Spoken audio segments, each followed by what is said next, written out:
Welcome to week 10 of Bible Studies for Life. We're in this Old Testament genre, I guess. We're going through different stories, looking at different people in the Old Testament. Today, we're going to be in 1 Samuel chapter 18. Really kind of focused in on David. There's some stuff about Psalms in this, about Saul that's interesting, but mostly focused here on David. So before we look at that, if you haven't already, be sure and hit the subscribe button, hit the like button, hit the comments, give us a question, something's going on, let us know, show us where you're watching from, and then also share the video with somebody else. Appreciate it if you'll do that. If you want to support what we're doing, you can go to give.exposedtochrist.com. By the way, as you're watching this, I'm in Paris, just suffering for Jesus. We're working at the Olympics, doing some outreach and ministry, evangelism, stuff like that. If you go to my Facebook page, you'll see the link in the description. But go there and you can see some of the probably updates from things that are going on in Paris. So excited about that. Looking forward to 1 Samuel 18. Let's dive in. It says, David marched out with the army and was successful in everything Saul sent him to do.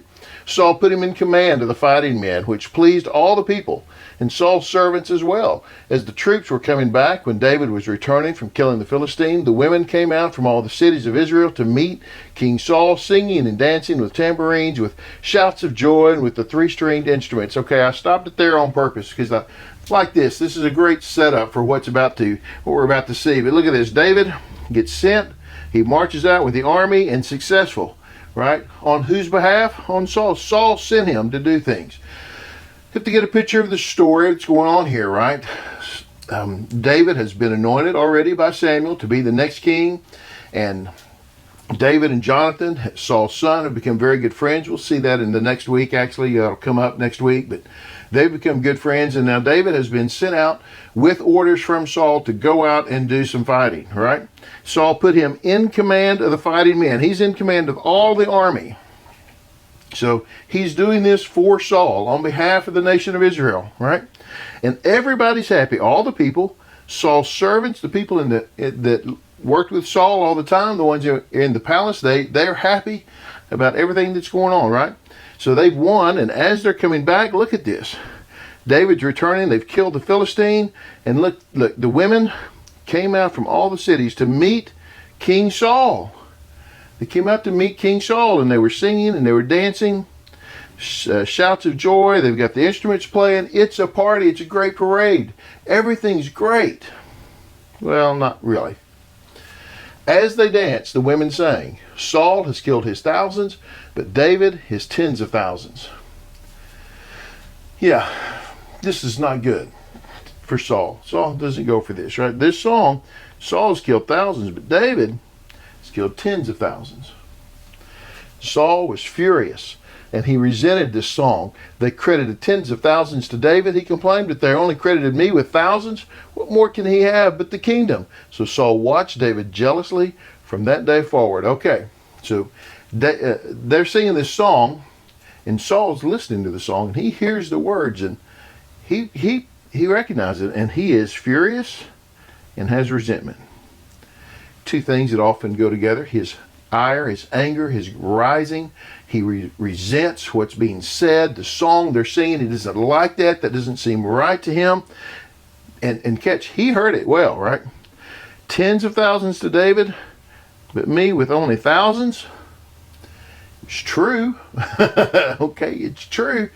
But David's not fighting on his behalf. David's not fighting to gain his glory. He's fighting for Saul. But Saul doesn't have it. Saul sees this as what more can he have but the kingdom. In other words, my days are numbered. He picks up. He's gonna run this thing. They're gonna give it to him. David hasn't asked for that. David hasn't sought it. David hasn't politicked for it. David didn't tell him what to sing, but he sees it, right? And to go with his anger and his resentment, we got jealousy. He watched him with jealousy from that day forward. Now, I just want you to, I think it's important to think about what this means in the life of Saul. Saul looks at David, and he is jealous always. Every time he looks at him, he is jealous. He never deals with that. He never says, I shouldn't be jealous. He's fighting for me. He's fighting on my behalf. He's on my side. He's fighting in ways that I sent him to fight. He's fighting battles. I sent him to go win. But that jealousy, he can't help it. At least that's what he'll say. He can't help it. He just can't help it. Now, what we know is that over time, Saul has had this jealousy. Has been an issue for him all along, and he's had a tenuous walk with the Lord. In fact, back in chapter 16, God removes his spirit from Saul. And I have to think about this, okay? This is not a salvation deal. It's not that he lost his salvation.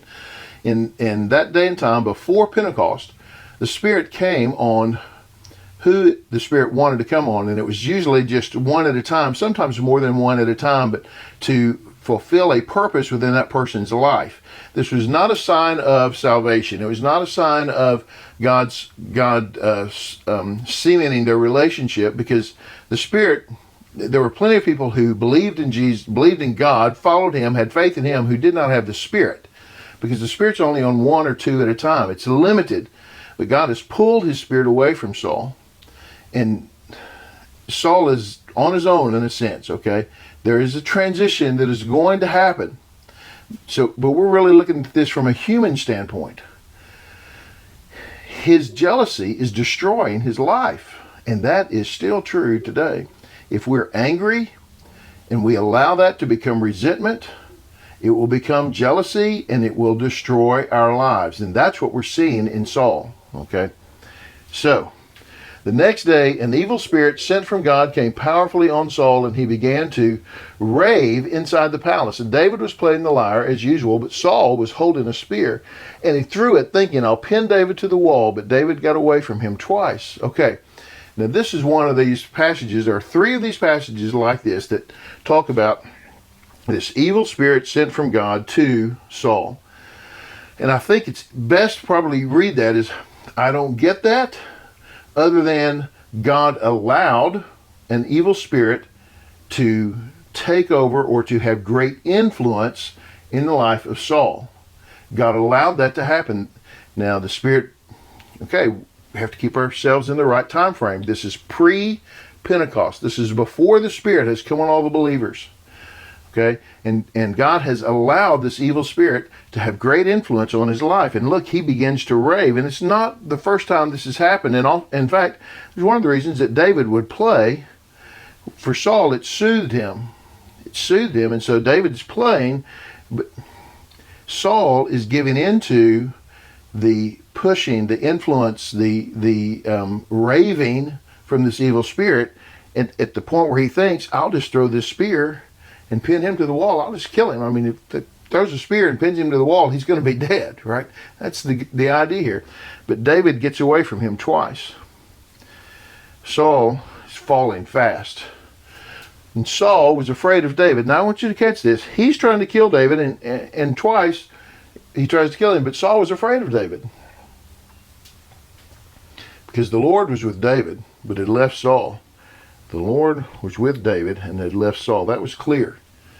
Therefore, Saul sent David away from him and made him commander over 1,000 men. David led the troops and continued to be successful in all his activities because the Lord was with him. Okay, so changed his mind. Here's what I'm going to do. I'm going to send David. I'm sending you out. But this time, he's not the commander of the whole army. He just gets 1,000 troops, right? He gets a demotion, but he sends him out. And look, later on in David's life, David will send a fighter out hoping that he'll die in battle. Remember this, Bathsheba's husband. And maybe that's Saul's thinking here. Maybe if I send him out, I can't kill him. Well, maybe he'll die in the battle. But he sends him out with 1,000 men. But look what happens. He continued to be successful in all his activities because the Lord was with him. Look, there was a plan, and that David was going to be the king, and so he was going to be successful. That was going to happen. And Saul, no matter what he did, tried to thwart that. He wasn't going to be able to stop it. And when Saul observed that David was very successful, he dreaded him. But all Israel and Judah loved David because he was leading their troops. Okay, here we have, he's afraid of David. Here we have, he dreaded him. He dreaded him. He just couldn't stand for him to be. Okay. There are some times when, because of a walk with God, other people may dread being around you. And we would like to think that when we're really walking with the Lord, people are going to want to be around us. They'll be drawn to us because of the charisma of the Spirit of the Lord. But that was not Saul. Why not? Because David reminded Saul that it wasn't Saul, it was David who was chosen, that David was going to be the king, that David was favored, and Saul's jealousy overwhelmed him, and he just dreaded David even showing up. We say all the time to our kids, right? They may not agree with what you have to say and the stand you take, but they will respect you for taking your stand. That is not always true. Sometimes it is. Sometimes people say, well, I don't agree with what they say, but I respect the fact that he's standing on his principles. Sometimes they will say, I don't agree with what he says because he's a jerk and I can't stand him. And we just need to settle in with that. David had to become comfortable with the fact that Saul hated him. And they lived, Jonathan, Saul's son, was his best friend. But Saul hated him and wanted him to die. And he was going to have to endure through this because God had chosen him to be the next king. And he had a special walk with the Lord. And we need to foster in our own lives this walk with the Lord where we're not dependent on other people liking us, other people approving of us, other people encouraging us. We've got to walk with the Lord even when people are against. You've got to be content with that. And all he did, Judah loved David because all he did was lead the troops. He just did what he'd been placed there to do. Just put your head down and do your work. And don't be begging for approval from those who are never, ever going to approve. Don't be begging for encouragement and for love from those who are not ever going. That's just not going to happen because their jealousy has overtaken them. They dread being around you. They hate it when you show up. Keep doing what God's called you to do. Keep working in the place faithfully where God's put you. Be faithful to Him, and God will take care of the rest. Hey, I hope that's helped. Thanks for watching. Subscribe, like, comment, share it with somebody else, all right? Pray for us while we're in Paris. We'll see you next time.